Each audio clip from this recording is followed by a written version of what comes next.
Muy buenas tardes, un gusto saludarles nuevamente desde esta plataforma gremial de arquitectos y urbanistas. Hoy lunes 6 de noviembre de 2023, iniciando este mes con un nuevo ciclo titulado Porque este mes los urbanistas son protagonistas.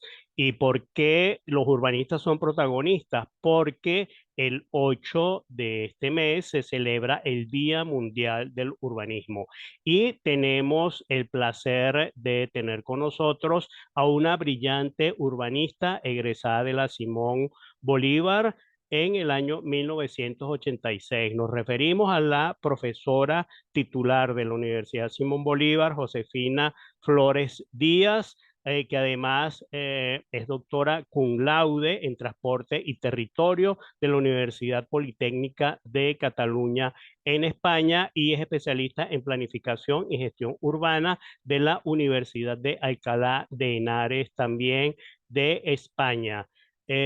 Hoy queremos conocer más sobre su preparación académica, su desempeño docente y, en fin, toda la experiencia sobre esta carrera que queremos que ella pues nos amplíe sobre qué versa, porque hay muchas personas que no saben sobre qué trata esta carrera del urbanismo. Vamos también a agradecer a todas aquellas personas que nos acompañan y que además apoyan toda esta gestión de la profesora Josefina Flores en la difícil tarea de dar clases, dictar clases hoy día en nuestro país. Vamos entonces a esperar breves instantes para que nos acompañe nuestra invitada de la tarde de hoy. Muy buenas tardes, bienvenida, Hola Roberto, ¿me profesora. oyes? Sí, un gusto tenerla con nosotros en la tarde de hoy y además pues ya hice como una presentación sobre su trayectoria académica y pues quisiéramos que nos ampliara un poco sobre algunos temas que también la gente le gustaría conocer y es con respecto a qué, bueno, en principio bienvenida a Plataforma Gremial y bueno, quisiéramos saber, profesora, qué la motivó a estudiar urbanismo y también sobre su preparación académica que hizo pues en el exterior, parte aquí en Venezuela y también en el exterior.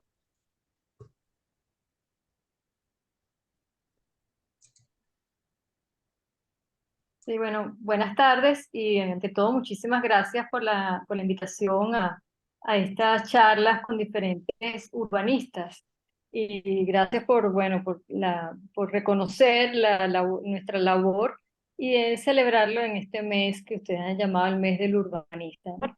Así es.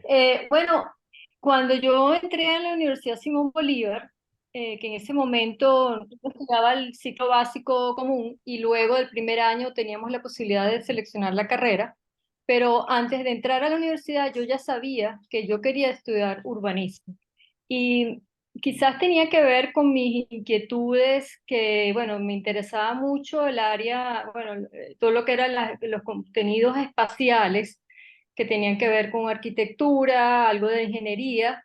También me interesaba una carrera que tuviera algunos aspectos técnicos, que también tenía mucho de ingeniería y de algo de y también de arquitectura, pero también tenía mucho interés en algunos temas más sociales.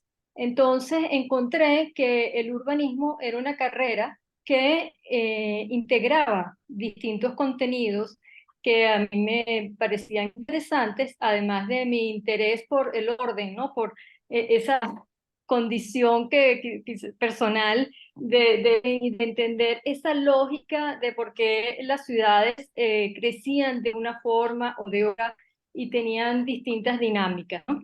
Entonces, bueno, esa fue la motivación y bueno, por suerte la carrera de urbanismo ya tenía, cuando yo entré, creo que solamente había egresado la primera promoción, así que era una carrera nueva en el país. La carrera se inicia en el año 75 o 74 y los primeros egresados, sin el 75 y los primeros egresados son del 79 que habían entrado a la universidad un año antes. Entonces, bueno, era una carrera reciente, muy poco conocida en el país y en Latinoamérica también, porque de hecho, bueno, es una de las primeras carreras, no solamente en Venezuela, sino en Sudamérica, ¿no? Así que, bueno, una carrera pionera, nueva, la Universidad Simón Bolívar, pues justamente por su condición de experimental, pues tenía carreras nuevas, como en ese momento también estuvo, bueno, una de las primeras carreras era electrónica, ¿no? Que fue de las primeras universidades con esa carrera. Entonces, me interesó. Y luego me fui a hacer una especialización en España, en Alcalá de Henares, sobre planificación y gestión urbana y al final, luego, después de finalizar, un poco después, en Barcelona hice mi doctorado enfocándome en el tema de transporte, pero más que nada en la temática que tiene que ver con la relación entre el transporte y el uso del suelo. Así que digamos que esa es digamos, mi trayectoria académica de estudios. Qué interesante. ¿Y qué profesor, Josefina, Creo que se quedó con... eh, te dejó huella, digamos, que tú todavía lo admiras o que te dejó pues alguna experiencia que tú tomaste en cuenta ahora en tu desempeño profesional?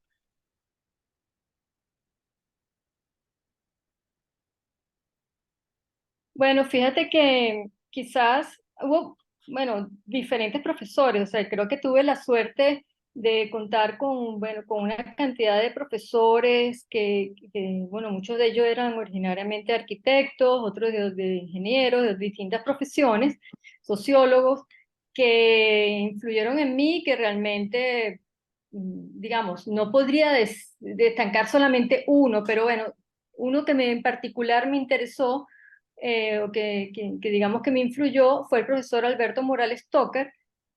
Justamente él dictaba una asignatura que ahora yo la dicto, que es Estructura y Dinámica de la Ciudad, que en ese momento era teórica y actualmente es un taller de urbanismo.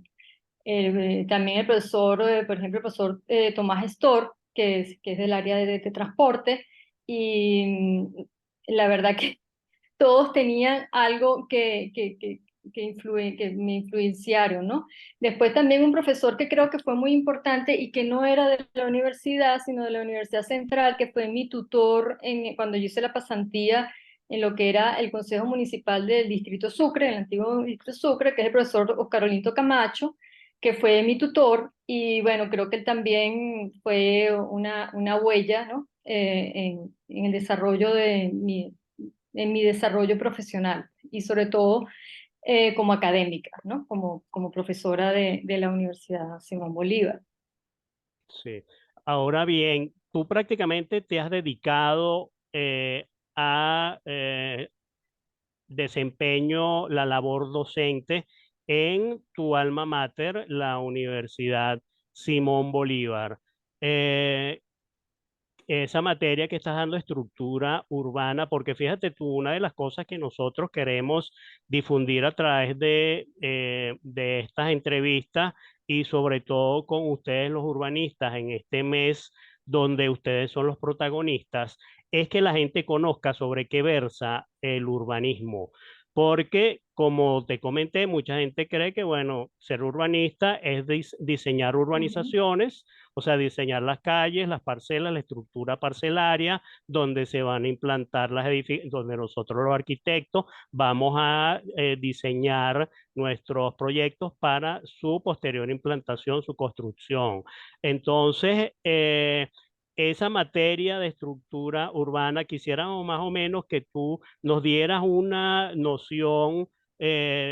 más o menos sobre qué trata para incentivar a todas estas nuevas generaciones de muchachos que egresan de bachillerato, que bueno, que no saben efectivamente qué es lo que van a estudiar.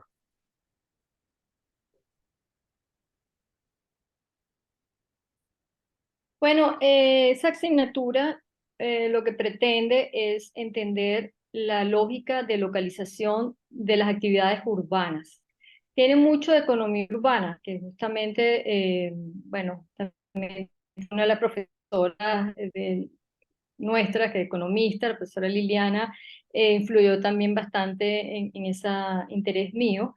Tiene mucho que ver con la economía urbana y cómo las distintas actividades se localizan en el espacio, que no digo actividades, es decir, la actividad residencial, comercial, industrial, de servicios, etcétera, cómo se van localizando con ciertas lógicas que tienen que ver principalmente con economía urbana, pero también con otros factores que inciden, como tiene que ver con todo el medio físico, con la, bueno, por supuesto, con todo lo que ya está construido, ¿no? Con la historia que tiene esa ciudad, con la lógica también de los grupos socioeconómicos, con la incidencia que tiene el Estado, bien sea local, regional o, digamos, central, en la toma de decisiones, que puede inducir que unas actividades se localicen se localicen en ciertas zonas o en otras, y que se desarrollan de diferentes maneras. Por supuesto, aquí, por ejemplo, la accesibilidad también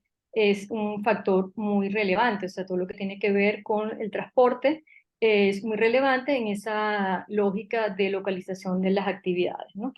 Y justamente mi tesis de doctorado, que no comenté, pero fue la que yo estudié, fue en la Universidad Politécnica de Cataluña, en la Escuela de Ingenieros de Caminos.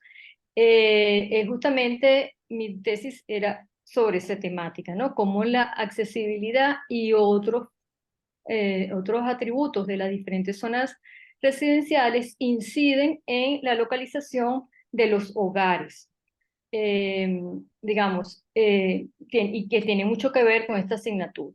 Así que, digamos, siempre me ha interesado ese tema hace Sí, bastante tiempo, oh, aunque también, por supuesto, me he claro. dedicado a otros temas porque, bueno, la carrera de urbanismo, ajá, perdón, No, dígame. que te quería preguntar, que entonces ustedes los urbanistas tienen injerencia sobre las ordenanzas de zonificación eh, urbana, o sea, es decir, de los usos del suelo.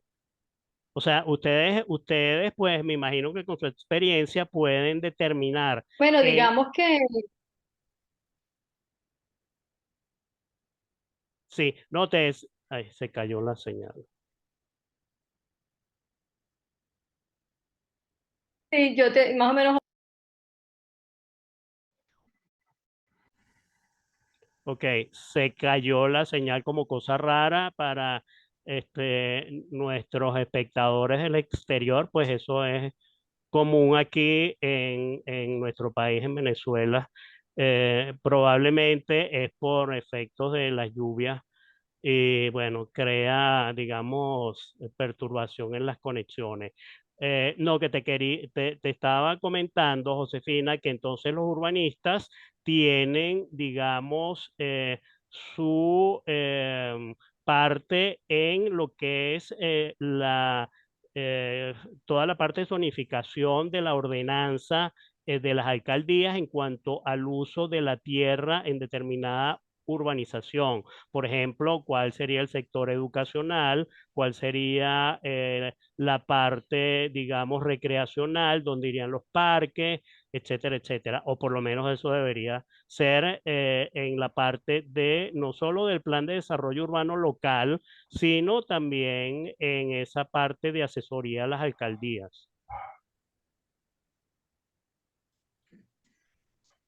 Sí, claro, me gusta más ese enfoque que le estás dando, que es desde el plan, digamos, que no enfocarnos justamente en lo que es solo la ordenanza, sino la relevancia de poder tomar decisiones con base en un plan que lógicamente tiene que ser un plan elaborado con la participación de las distintas comunidades, con los distintos grupos de interés, para que ese plan pueda ser aplicado y sea realista, y con base, bueno, con base en ese diagnóstico que se haga en el origen y se vaya gestionando con los diferentes grupos, pues se debería definir el plan, y con base en el plan, bueno, lógicamente ese plan debería tener una regulación que normalmente finaliza en una ordenanza de zonificación, ¿no? Pero bueno, también hay otras ordenanzas en las cuales los urbanistas también podríamos tener injerencia, ¿no? Pero no quisiera enfocar que los urbanistas solamente pueden trabajar digamos, para la administración pública, aunque hay muchísimos urbanistas que están trabajando en la administración pública local o incluso en ministerios, no solamente en Venezuela, sino en el exterior, que son altamente valorados en el exterior, por cierto, sino también hay urbanistas que, bueno, pues que trabajan en el sector privado, que también destacados urbanistas que han trabajado también en entes, digamos, en transnacionales, en empresas transnacionales, y en diferentes entes como, bueno, el BID, por ejemplo, donde hay varios urbanistas que también participan, que trabajan en estas instituciones, ¿no? Y también, lógicamente, hay urbanistas que han creado pues, sus propias empresas que se dedican a diferentes temas, como temas que tienen que ver más con urbanización, con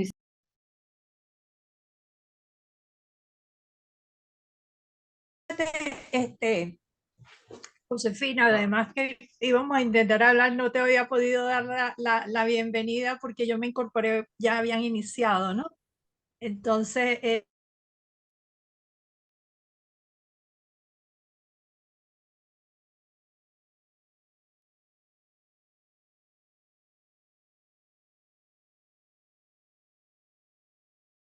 los servicios urbanos, los servicios públicos.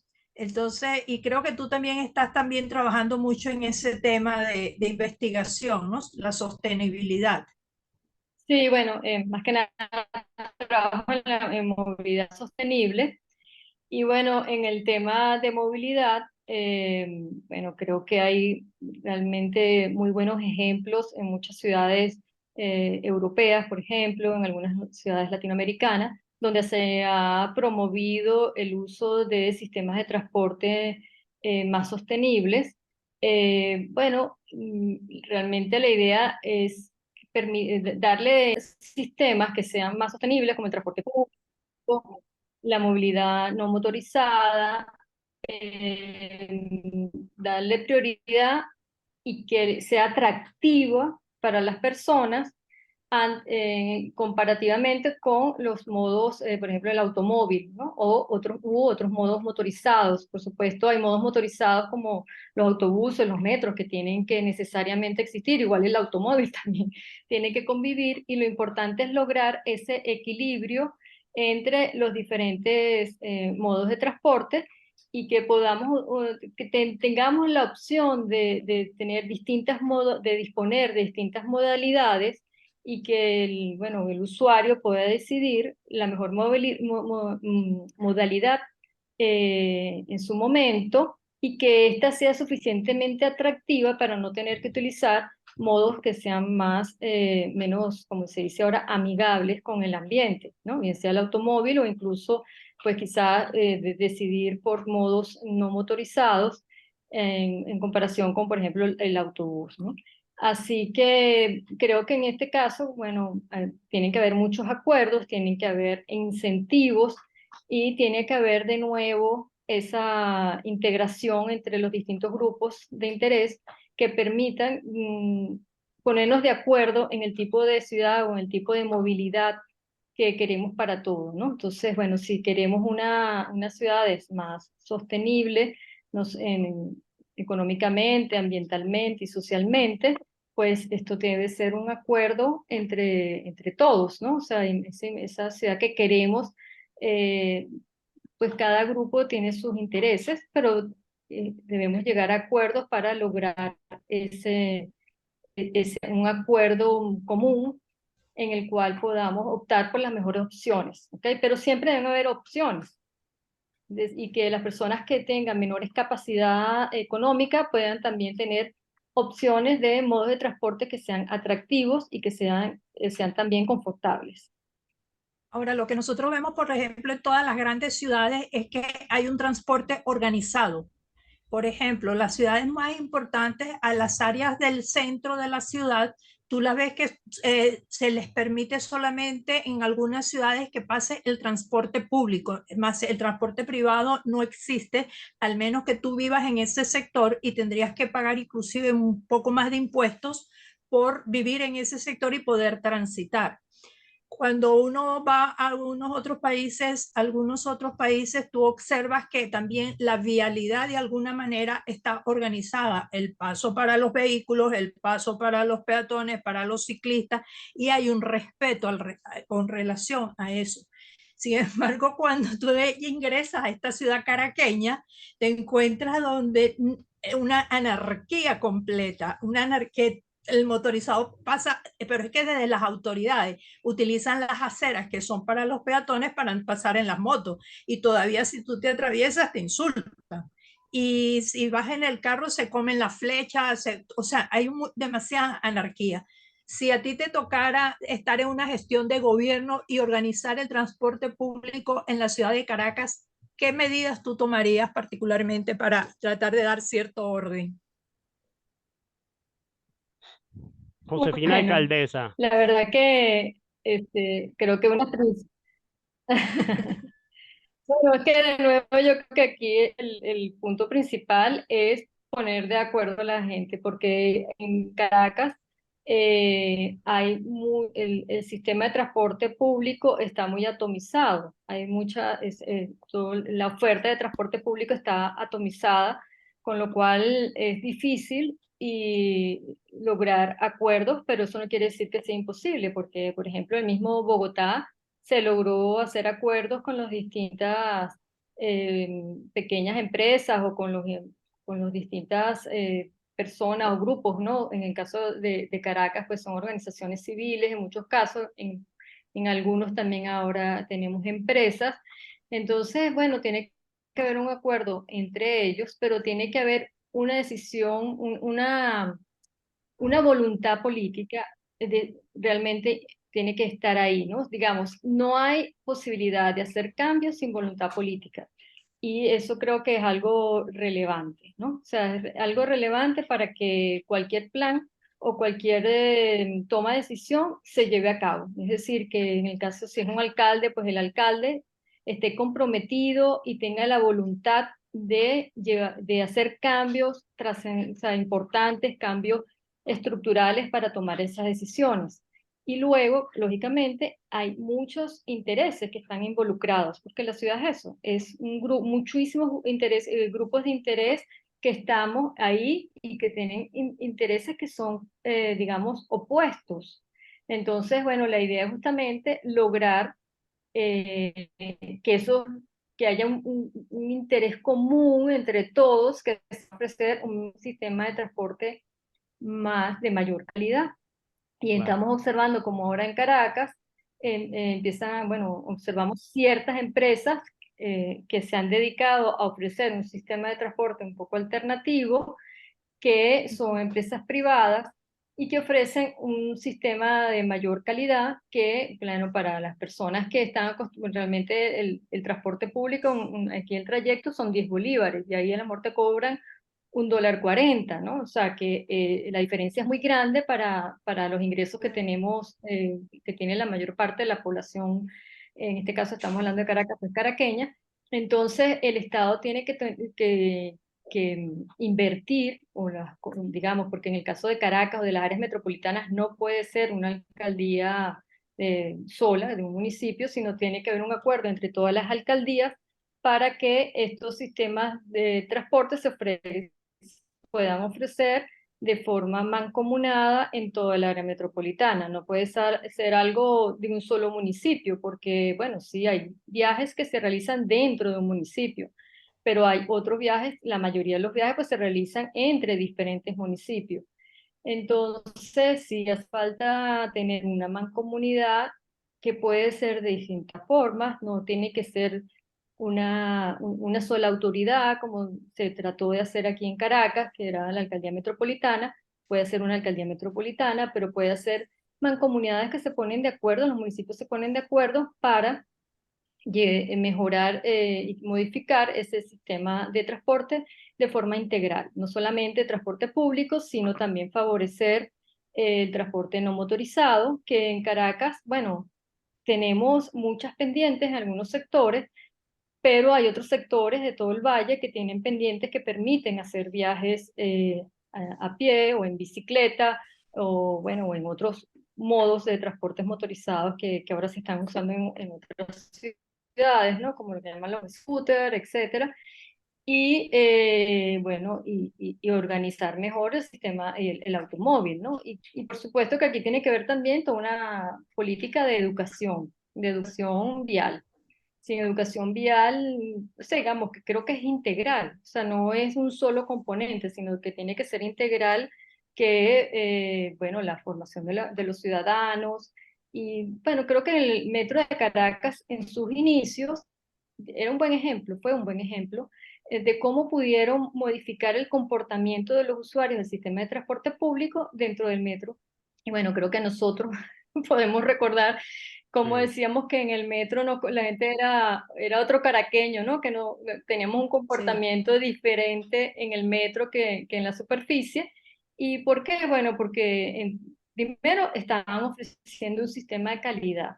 Es decir, se apostó por ofrecer calidad y entonces si me ofreces calidad, yo te puedo exigir que tu comportamiento, vamos a decirlo así, sea ciudadano, o sea, un comportamiento normal, ciudadano normal, que debería ser lo normal, cívico y respetuoso con el sistema.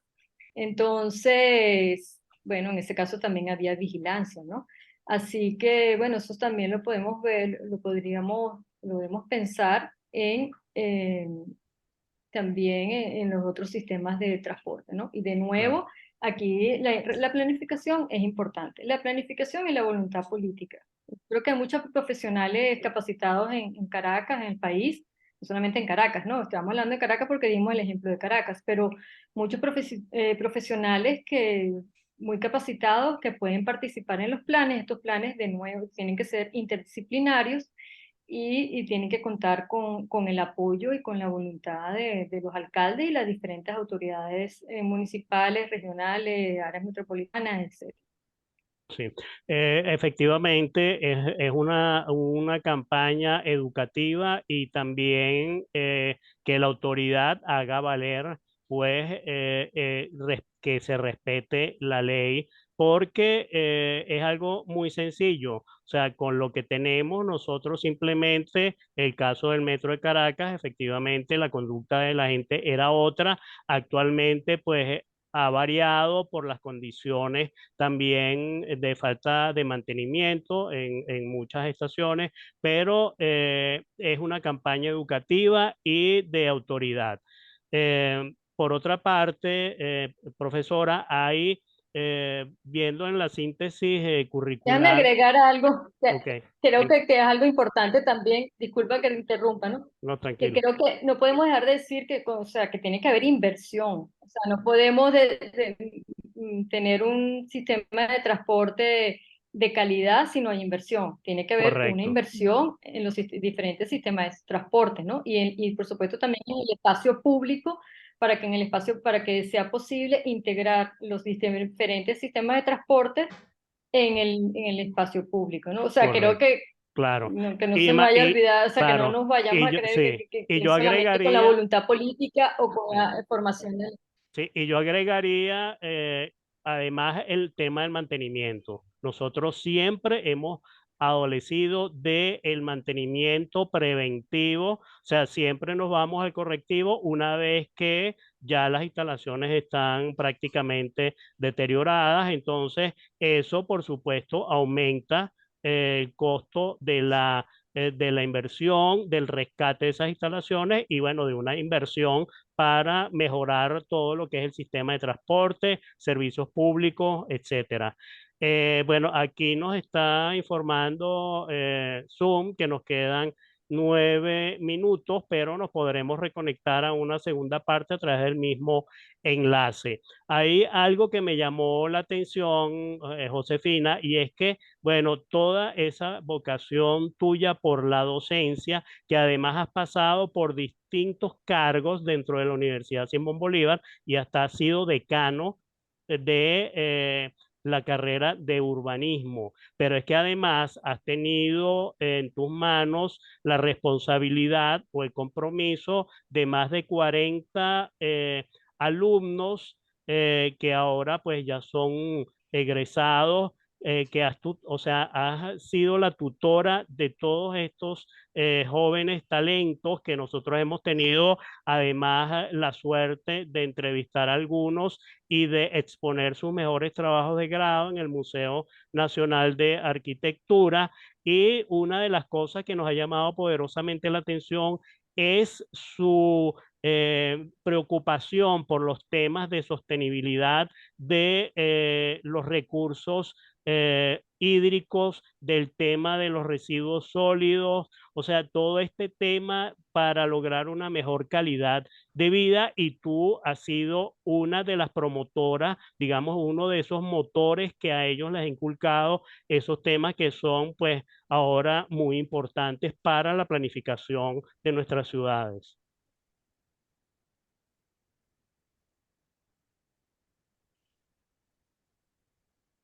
Sí, bueno, la verdad que sí, he tenido como 40 tesistas o 40 y pico tesistas, algunos de posgrado, eh, y la verdad que el trabajo con ellos es una de las cosas que más me gusta, ¿no? Es ver cómo, es porque es básicamente orientar y al fin, él es estudiante el que hace, ¿no? El que trabaja, el que piensa, el que decide, ¿verdad? Y uno lo que tiene es que destacarle realmente las capacidades que él o ella tienen. Entonces, es un trabajo que yo, bueno, dar clases es un trabajo hermoso, pero ser tutor o tutora en mi caso, me encanta por eso, porque es poder demostrarle al estudiante que puede llegar en un lapso específico de tiempo a lograr unos objetivos con base en la formación que tiene y potenciando y exponiendo y fortaleciendo esas herramientas que esa persona tiene, tanto como profesional, que prácticamente ya lo es, y también como persona, porque tiene que ver bueno, esa capacidad de trabajo, de continuar hasta el final. Y aunque todos, por supuesto, cada persona es diferente, cada estudiante es distinto, eh, de todas maneras, lo bueno, pues que creo yo que tenemos suerte, por lo menos los profesores en la Universidad Simón Bolívar o por lo menos en la carrera de urbanismo, es que nuestros estudiantes suelen ser muy buenos. Entonces siempre podemos sacar lo mejor de ellos. Y eso es lo que me gusta, que eso está ahí y lo que uno hace como director o de tesis o como tutor es sacar lo mejor de él, lo mejor de él como profesional, ¿no? Y bueno, eso me gusta y me alegro que haberte contado con tantos estudiantes que han podido finalizar exitosamente sus trabajos de grado o sus proyectos de grado. Sí, nos consta que son unos trabajos excelentes y que además, pues, con un desarrollo extraordinario, porque no solo es el tema que es de, digamos, de actualidad, sino también cómo han sido desarrollados precisamente para una mejor condición de vida. Bueno, hay muchas cosas que queremos tocar, sobre todo tu participación en algunas organizaciones, pero eso vamos a dejarlo para la segunda parte. Por lo menos eres miembro fundador de la Red Iberoamericana de Estudios en Polos Generadores de Viajes y además tienes trabajos de investigación en distintas universidades, pero eso queremos que nos los cuentes entonces en una segunda parte. Vamos a concluir aquí y entonces nos reconectamos entonces nuevamente con la urbanista doctora Josefina Flores Díaz. Los esperamos.